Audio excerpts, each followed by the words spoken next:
Hi, everybody. My name is Pej with Pej Interventions. I am an interventionist. I'm also a family recovery coach and an individual recovery coach, helping people get into the path of recovery, especially those that really want to be. I love to be able to help people find themselves. Before we get started, if you like the channel, please subscribe, please share it, please like, and we'd love to hear from you in the comments too.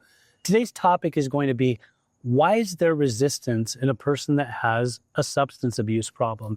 So I deal with this stuff all the time. You know, I'm called to try to help people with addiction problems, with mental health problems. And what I run into a lot is, there are people who are absolutely opposed to wanting to change their lives and get the help that they need.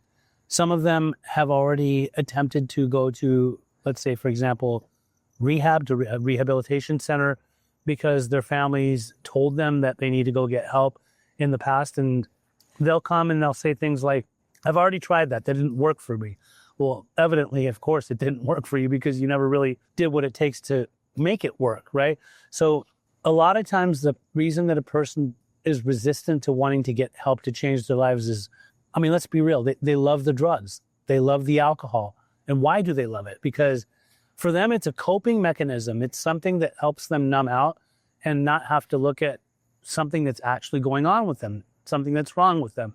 Some of the other reasons that a person's resistant is because they're being enabled. So they have a comfort zone, a place where they can comfortably use their substances and nobody's doing anything about it. Some of them don't even pay for the place that they live.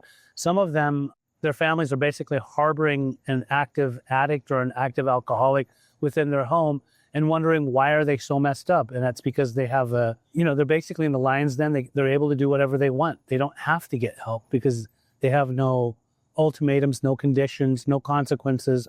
The families aren't building boundaries with them. So of course there's going to be resistance. You cannot introduce the idea to somebody that you should go and change your life and get help if you're providing a space for them to be able to not really want to, right? And a lot of times there's resistance because people would see it no other way. They form these opinions about, let's say, for example, the 12-step world, or about sitting with a therapist because they've sat with a therapist several times and they just don't think that anything comes out of it. But really what it is there's a big wall that they've already built up. And so they're going to keep on living behind that wall and not letting anybody into that wall, because that is where they dwell. And what does that whole dwelling look like? It basically means that they are the disease of addiction. They're disease-ridden. They are consumed by their addiction. Their addiction runs them. And when their addiction runs them, that is not who they are truly and authentically.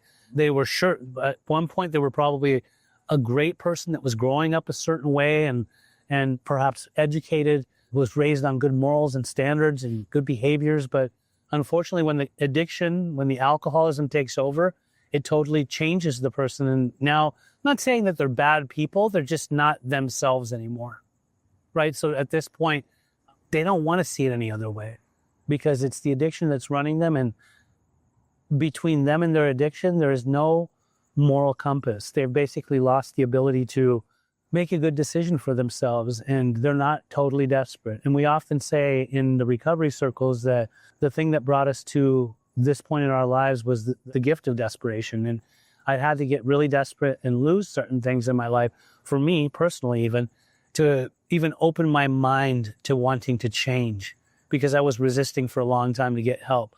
Between the jails, institutions, near-death experiences, homelessness, none of that put me into a path of saying, okay, I want to get help. I was still resisting because, you can call it ego, you can call it disease, but at the end of the day, it is the most negative force that's within a person that will continue to keep making them fight and resist anything that's good for them, and nothing will help. They talk about frothy emotional appeal. People can come with the soft talk and say, why are you doing this to yourself? And don't you think about your kids? And why would you do this to your husband? Or why would you do this to your wife? When somebody is engulfed and entrenched in their alcoholism or in their disease, they don't hear any of that. They're basically saying, you're a nuisance, right? Get this person away from me. I don't need them to tell me what's good for me. I already like the way that I am, and I will want to keep continuing being like this. And that's because they really haven't gotten to a point of desperation to where they throw their hands in the air and say, help me, because that's what happened for me. It took for me to lose a lot of things for me to actually become desperate enough so that I could break the resistance. And, you know, some say, well, you know, I don't believe in tough love, or is it tough love that we have to actually enforce into our loved one's life? For me, that's what worked. And, you know, we don't necessarily have to say tough love. Yeah, my mom loved me a lot, but she wasn't going to allow me in her life anymore if I was going to keep conducting myself the way that I was. She said, she would tell me, I don't agree with your lifestyle. Now, as an interventionist, a person who works in the field, I get called on many different types of cases where I am asked to try to help intervene on somebody's life.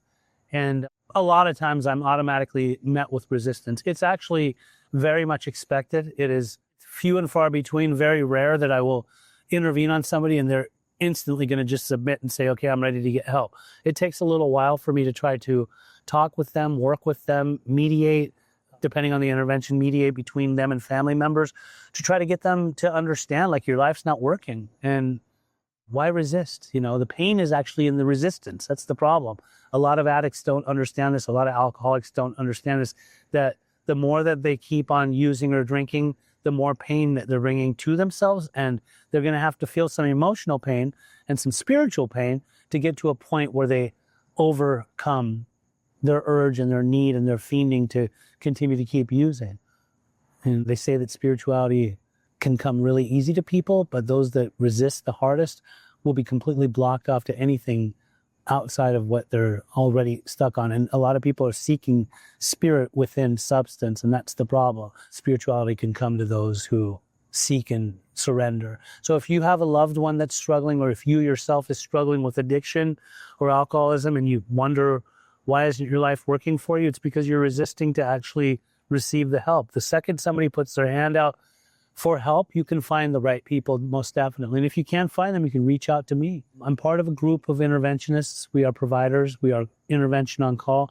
You can always find our free family support groups at www.interventiononcall.com. Just look for the free family support group button, and then you can come Sundays through Thursdays. We are there. We are educating family members on trying to help them intervene on their loved ones' lives. You can also book private sessions too. Those ones cost. I'm not asking you to do that, but most definitely we make ourselves available. And if you need to get in direct contact with me because you've been struggling for a long time, or you have a family member or a loved one that's struggling, you can always reach out to me at 949-751-7761.